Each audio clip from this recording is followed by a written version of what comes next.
हरियाणा की हर अपडेट के लिए बेल आइकन दबाएं और सब्सक्राइब करें STV हरियाणा न्यूज। आइए हम भी ऐसे ही बात करेंगे आज।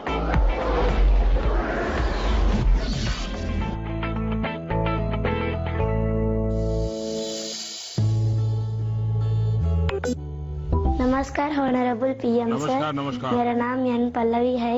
मैं 9वीं कक्षा पढ़ रही हूँ। सर, हम अक्सर ऐसा महसूस करते हैं कि पूरा साल पढ़ाई ठीक चल रही होती है, लेकिन जैसे ही परीक्षा निकट आती है बहुत ही तनावपूर्ण स्थिति हो जाती है। कृपया इसके लिए कोई उपाय बताइए सर। बहुत धन्यवाद सर। धन्यवाद पल्लवी। मुझे बताया गया है कि इसी तरह का और भी एक सवाल है। सादर अभिनंदन आदरणीय प्रधानमंत्री जी। मेरा नाम अर्पण पांडे है। मैं global Indian international school Kuala Lumpur Malaysia में 12वीं कक्षा का छात्र हूँ। मैं आपसे अपनी भावी भविष्य की सफलता हेतु एक प्रश्न के उत्तर की आकांक्षा करता हूँ और आशा करता हूँ कि आप इसमें मेरा मार्गदर्शन करेंगे। मेरा प्रश्न है, परीक्षा की तैयारी के दौरान हमारे मन में आने वाले भय और तनाव से हम कैसे उभरे? कि क्या होगा अगर अच्छे अंक और अच्छा कॉलेज मिलेगा या नहीं? धन्यवाद। पल्लवी, अर्पण, देखिए, आप जब ये फियर की, डर की बात करते हैं तो मुझे भी डर लग जाता है। अरे ऐसी कौन सी बात है जिसके लिए डरना चाहिए? क्या पहली बार एग्जाम देने जा रहे हो क्या पहले कभी एग्जाम दी नहीं? क्या आपको मालूम नहीं था कि मार्च महीने, अप्रैल महीने में एग्जाम आती है? सब पता है, पहले से पता है, साल भर पहले से पता है। अचानक तो नहीं आया है। और जो अचानक नहीं आया है, कोई आसमान नहीं टूट पड़ा है। इसका मतलब हुआ कि आपको डर एग्जाम का नहीं है, आपको डर किसी और का है। और वो क्या है? आपके आसपास एक माहौल बना दिया गया है कि यही एग्जाम सब कुछ है, यही जिंदगी है। और इसके लिए पूरा सामाजिक वातावरण, कभी कभी स्कूल का वातावरण भी, कभी कभी माँ बाप भी, कभी अपने रिश्तेदार भी एक ऐसा माहौल बना देते हैं, ऐसी चर्चा करते हैं कि जैसे कोई बहुत बड़ी घटना से आपको गुजरना है, बहुत बड़े संकट से गुजरना है। मैं उन सब से कहना चाहूंगा, खास करके मैं पेरेंट्स से कहना चाहता हूं, आपने क्या करके रख दिया है? मैं समझता हूं कि ये सबसे बड़ी गलती है। हम आवश्यकता से अधिक ओवर कॉन्शियस हो जाते हैं, हम थोड़े ज्यादा ही सोचने लग जाते हैं। और इसलिए मैं समझता हूं कि जिंदगी में ये कोई आखिरी मुकाम नहीं है। ये जिंदगी बहुत लंबी है, बहुत पड़ाव आते हैं। एक छोटा सा पड़ाव है। हमें दबाव नहीं बनाना चाहिए। चाहे टीचर हो, स्टूडेंट हो, परिवारजन हो, यार दोस्त हो। अगर बाहर का दबाव कम हो गया, खत्म हो गया, तो एग्जाम का दबाव कभी महसूस नहीं होगा। कॉन्फिडेंस फलेगा, फूलेगा, प्रेशर रिलीज हो जाएगा, डिक्रीज हो जाएगा। और बच्चों को घर में सहज, तनाव मुक्त जीना चाहिए। छोटी मोटी हल्की फुल्की बातें जो रोज करते थे वैसी करनी चाहिए। देखिए दोस्तों, पहले क्या होता था? पहले माँ बाप बच्चों के साथ ज्यादा इन्वॉल्व रहते थे और सहज भी रहते थे और कई विषयों पर इन्वॉल्व रहते थे। आज जो भी इन्वॉल्व रहते हैं वो ज्यादातर कैरियर, एग्जाम, पढ़ाई, किताब, सिलेबस, मैं उसको सिर्फ इन्वॉल्वमेंट नहीं मानता हूं। और इससे इन्हें अपने बच्चों के असली सामर्थ्य का पता नहीं होता है। अगर माँ बाप ज्यादा इन्वॉल्व है तो बच्चों की रुचि, प्रकृति, प्रवृत्ति, इस सबको अच्छी तरह समझ, इन्हें अपने बच्चों के असली सामर्थ्य का पता नहीं होता है। अगर माँ बाप ज्यादा इन्वॉल्व है तो बच्चों की रुचि, प्रकृति, प्रवृत्ति इस सबको अच्छी तरह समझते हैं और जो कमियां हैं उन कमियों को समझ करके उसको भरने की कोशिश करते हैं और उसके कारण बालक का कॉन्फिडेंस लेवल बढ़ता है। उसकी स्ट्रेंथ माँ बाप को पता है, उसकी वीकनेसेस माँ बाप को पता है और उसके कारण माँ बाप समझते हैं कि ऐसे समय वीकनेसेस को बाजू में करो, स्ट्रेंथ को जितना बल दे सकते हो दो। लेकिन आज कुछ माँ बाप इतने व्यस्त हैं कि उन्हें बच्चों के साथ रियल सेंस में इन्वॉल्व होने का समय ही नहीं मिलता। इसका परिणाम क्या होता है? आज बच्चे के सामर्थ्य का पता लगाने के लिए पेरेंट्स को एग्जाम के रिजल्ट का शीट देखना पड़ता है और इसलिए बच्चों का आकलन भी बच्चों के रिजल्ट तक ही सीमित हो गया है। मार्क्स के परे भी बच्चे में कई ऐसी चीजें होती हैं जिन्हें पेरेंट्स मार्क ही नहीं कर पाते हैं। साथियों, हमारे यहां एग्जाम के लिए एक शब्द है कसौटी। मतलब खुद को कसना है। ऐसा नहीं है एग्जाम आखिरी मौका है, बल्कि एग्जाम तो एक प्रकार से एक लंबी जिंदगी जीने के लिए अपने आप को कसने का उत्तम अवसर है, एक अपॉर्चुनिटी है।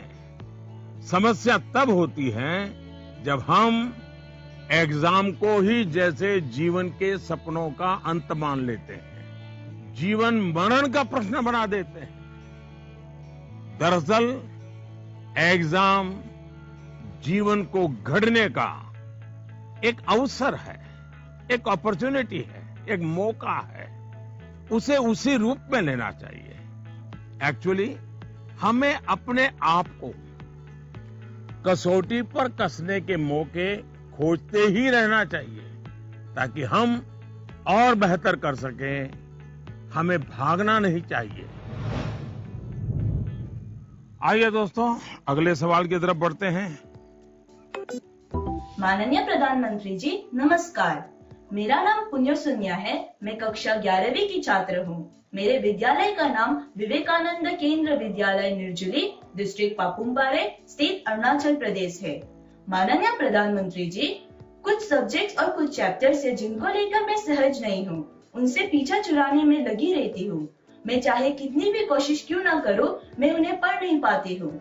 शायद ये इसलिए होता है क्योंकि मुझे उनसे डर लगता है।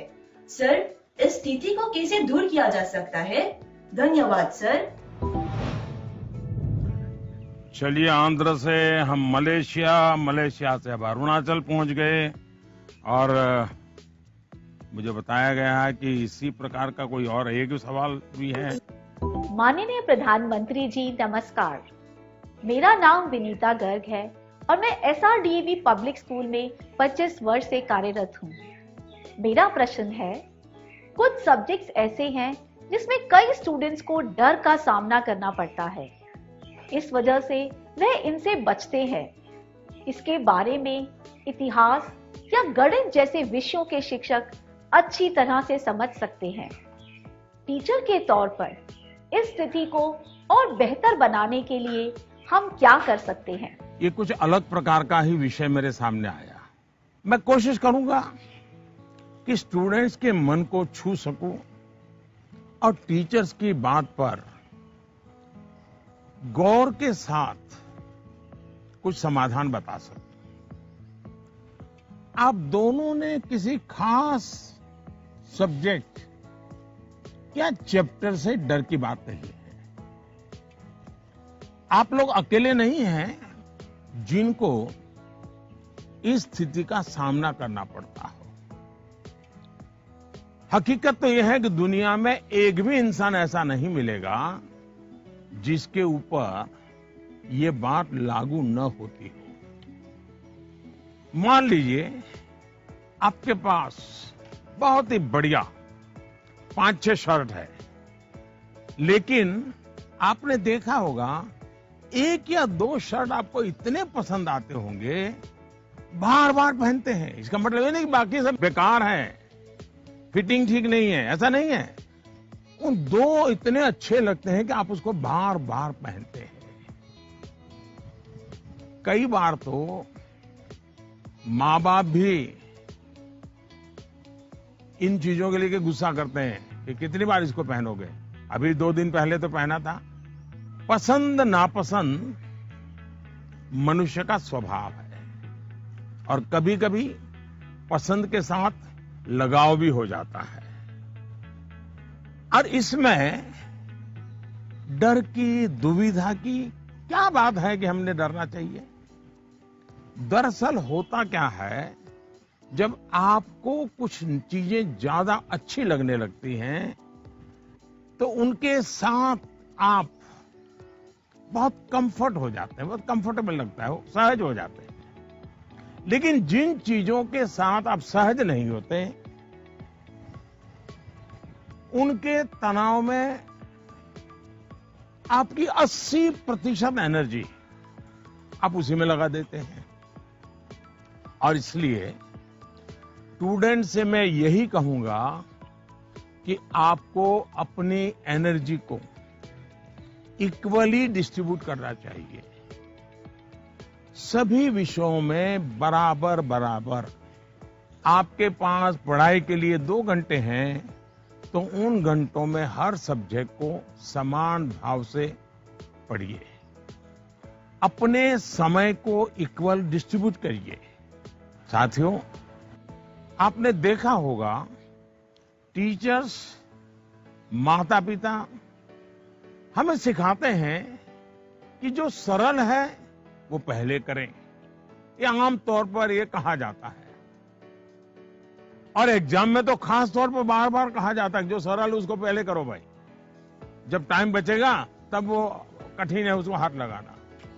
लेकिन पढ़ाई को लेकर मैं समझता हूं ये सलाह आवश्यक नहीं है और उपयोगी भी नहीं है। मैं जरा इस चीज को अलग नजरिए से देखता हूं। मैं कहता हूं जबकि पढ़ाई की बात हो तो कठिन जो है उसको पहले लीजिए। आपका माइंड फ्रेश है, आप खुद फ्रेश हैं, उसको अटेंड करने का प्रयास कीजिए। जब कठिन को अटेंड करेंगे तो सरल तो और भी आसान हो जाएगा। मैं अपना अनुभव बताता हूं।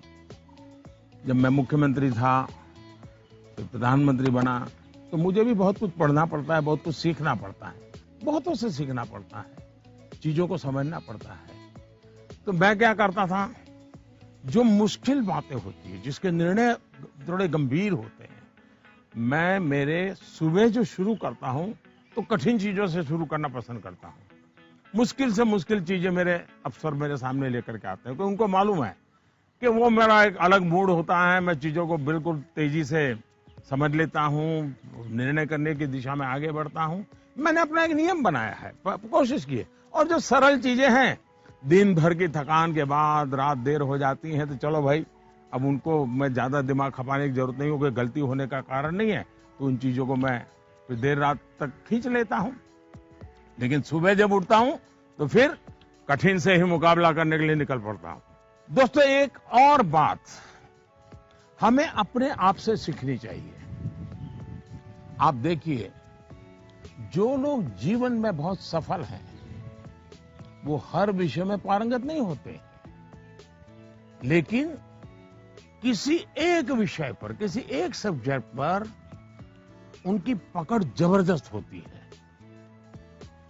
अब जैसे लता दीदी हैं, लता मंगेशकर जी की पूरे दुनिया में नाम है, हिंदुस्तान के हर जुबान पे नाम है। लेकिन अगर कोई जाकर के उनको कहे कि आज हमारे क्लास में आइए और ज्योग्राफी पढ़ाइए, हो सकता है वो न भी पढ़ा भी पाए, मैं नहीं जानता हूं कि वो पढ़ा पाए न पढ़ा पाए, लेकिन लता जी की महारत ज्योग्राफी में शायद न भी हो, लेकिन संगीत की दुनिया में उन्होंने जो किया हुआ है, एक विषय पर जिस प्रकार से अपना जीवन खपा दिया है, आज वो हर एक के लिए प्रेरणा का कारण बन गई है। और इसलिए आपको भले कुछ सब्जेक्ट मुश्किल लगते हो, ये कोई आपके जीवन में कोई कमी नहीं है। आप बस ये ध्यान रखिए कि इस मुश्किल लगने वाले सब्जेक्ट की पढ़ाई से खुद को दूर मत कीजिए, उसे भागिए मत। वहीं टीचर्स के लिए मेरी सलाह ये है, वो विद्यार्थियों से उनको टाइम मैनेजमेंट के संबंध में, उसके तौर तरीके के संबंध में, सिलेबस के बाहर जाकर के भी कभी उनसे बातें करें, उनसे चर्चा करें, उनको गाइड करें। विद्यार्थियों को टोकने के बजाय उन्हें गाइड करें। टोकना, रोकना, उसका प्रभाव मन पे और ज्यादा नेगेटिव फैलता है। प्रोत्साहित करने से वो कॉन्सेंट्रेटेड ताकत के रूप में कन्वर्ट हो जाता है। कुछ बातें क्लास में सार्वजनिक तौर पर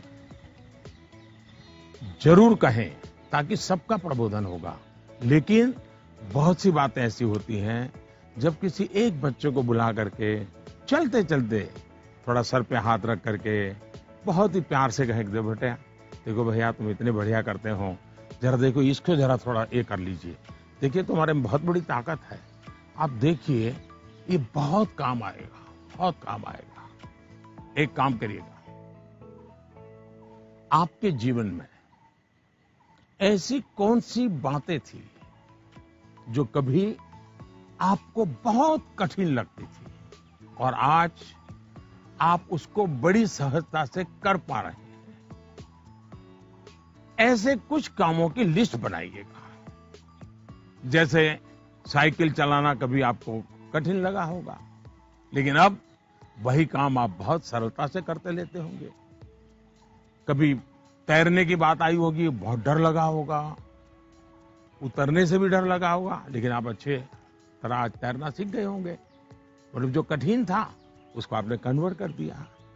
आपके जीवन में ऐसी सैकड़ों चीजें होगी, अगर आप ये याद करके जरा किसी कागज पर लिख लेंगे तो कभी आपको किसी को भी, मुझसे भी कठिन वाला सवाल पूछना ही नहीं पड़ेगा, क्योंकि कभी कोई चीज आपको कठिन लगेगी ही नहीं। मुझ पे भरोसा कीजिए दोस्तों, एक बार करके देखिए। Honorable Prime Minister Ji, Vanakkam. Vanakkam. I am Neelanand, studying 12th standard in Vivekananda Kendra Vidyalaya Metric Higher Secondary School, Kanyakumari. Dear sir, during this pandemic situation, after the online classes, we all get more free time than usual. I would like to know how can we make the best use of our free time. My thanks to our Honorable Prime Minister for giving this opportunity. वणक्कम। Mummy papa को पता चलेगा ना कि आप परीक्षा के समय में खाली समय की बात कर रहे हैं, तो फिर देखिए क्या क्या होता है। खैर, मुझे ये सवाल बहुत अच्छा लगा कि आप एग्जाम के समय भी खाली समय पर ध्यान दे रहे हैं, खाली समय पर चर्चा कर रहे हैं। देखिए दोस्तों, खाली समय, इसको खाली मत समझिए, ये खजाना है, खजाना। खाली समय एक सौभाग्य है, खाली समय एक अवसर है। आपकी दिनचर्या में खाली समय के पल होने ही चाहिए, वरना तो जिंदगी एक रोबोट जैसी हो जाती है। दरअसल खाली समय दो तरह के हो सकते हैं। एक जो आपको सुबह से ही पता है कि आज आप 3 से 4 बजे तक फ्री हैं, या आने वाले रविवार को आप आधा दिन फ्री हैं, या आप 4 तारीख को छुट्टी है, आप दोपहर तक आपके पास कोई काम नहीं, आपको पता है। लेकिन दूसरा वो जिसका पता आपको लास्ट मोमेंट में चलता है। अगर आपको पहले से ही पता है कि मेरे पास खाली समय है, तो आप अपने पेरेंट्स या अपने बहन भाई से कह सकते हैं कि मैं आपकी हेल्प करूंगा, आपको क्या काम करना है, आप क्या कर रहे हैं, मैं क्या हेल्प कर सकता हूं। दूसरा, आप सोचें कि ऐसी कौन सी चीजें हैं जो आपको खुशी देती है। थोड़ा भारी भरकम शब्द है स्वांतः सुखाय, जिसमें से आपको सुख मिलता है, आपको आनंद मिलता है, आपके मन को बहलाती है। आप ऐसा भी कुछ कर सकते हैं। अब आपने मुझे पूछा है तो मैं भी सोचता हूं कि मैं क्या करना पसंद करता हूं। मैंने अपनी दिनचर्या में ऑब्जर्व किया है कि अगर मुझे थोड़ा सा भी खाली समय मिल जाए और अगर झूला है तो मेरा मन करता है कुछ पल में झूले पर जरूर बैठूं। बहुत थकान है और 5 मिनट का भी समय मिल गया, या फिर मैं कोई काम भी कर रहा हूं, तो अपने खाली समय में झूले पर बैठकर, पता नहीं क्या कारण है, लेकिन मेरा मन प्रफुल्लित हो जाता है। जब आप खाली समय अर्न करते हैं तो आपको उसकी सबसे ज्यादा वैल्यू पता चलती है। इसलिए आपकी लाइफ ऐसी होनी चाहिए कि जब आप खाली समय अर्न करें तो आपको असीम आनंद दें। यहां यह भी ध्यान रखने की जरूरत है कि खाली समय में किन चीजों से बचना चाहिए, नहीं तो वही चीज सारा समय खा जाएगी, पता भी नहीं चलेगा और अंत में रिफ्रेश रिलैक्स होने के बजाय आप तंग आ जाएंगे, थकान महसूस करने लगेंगे। एक और मुझे लगता है कि खाली समय में हमें अपनी क्यूरियोसिटी, जिज्ञासा बढ़ाने की और ऐसी कौन सी चीजें हम कर सकते हैं जो शायद बहुत प्रोडक्टिव हो जाएगी। आपकी माँ या पिता अगर खाना बना रहे हैं, उसे ऑब्जर्व कीजिए। नई नई चीजों में अंदर जाने का, कुछ नया जानने का, इसका इम्पैक्ट सीधा सीधा दिखाई नहीं देता है, पर जीवन में इसका बहुत बड़ा गहरा प्रभाव होता है। फ्री टाइम का एक और बेस्ट यूज हो सकता है कि आप कुछ गतिविधियों से अपने आप को जोड़ें, जिसमें आप को एक्सप्रेस कर पाए, आपकी यूनिकनेस को बाहर ले आ सके, जिसमें आप अपनी इंडिविजुअलिटी से जुड़ सके। ऐसा करने के बहुत से तरीके हैं और आप भी ऐसे बहुत से तरीके जानते हैं। स्पोर्ट्स हैं, म्यूजिक है, राइटिंग है, पेंटिंग है, स्टोरी राइटिंग है। आप बहुत कुछ कर सकते हैं। अपने थॉट्स को, इमोशंस को एक्सप्रेस करने का एक क्रिएटिव तरीका दीजिए, अवसर दीजिए। नॉलेज का दायरा कई बार वहीं तक सीमित होता है जो आपको उपलब्ध है, जो आपके आसपास है, लेकिन क्रिएटिविटी का दायरा नॉलेज से भी बहुत दूर तक आपको ले जाता है, बहुत विस्तार के फलक पर ले जाता है। क्रिएटिविटी आपको उस क्षेत्र में ले जा सकती है जहां पहले कभी कोई नहीं पहुंचा, जो नया हो। हमारे यहां कहा जाता है, जहां न पहुंचे रवि वहां पहुंचे कवि। ये क्रिएटिविटी की तो बात है।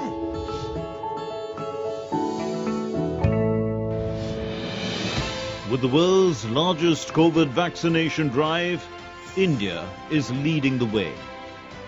As the vaccine reaches every corner of the nation, do not forget the mantra, Dawai bhi, Kadai bhi. Let's continue our fight against COVID-19.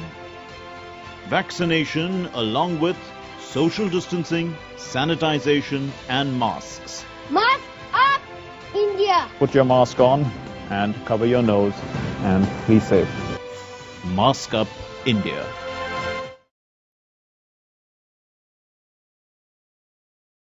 Corona पर कड़ी नजर।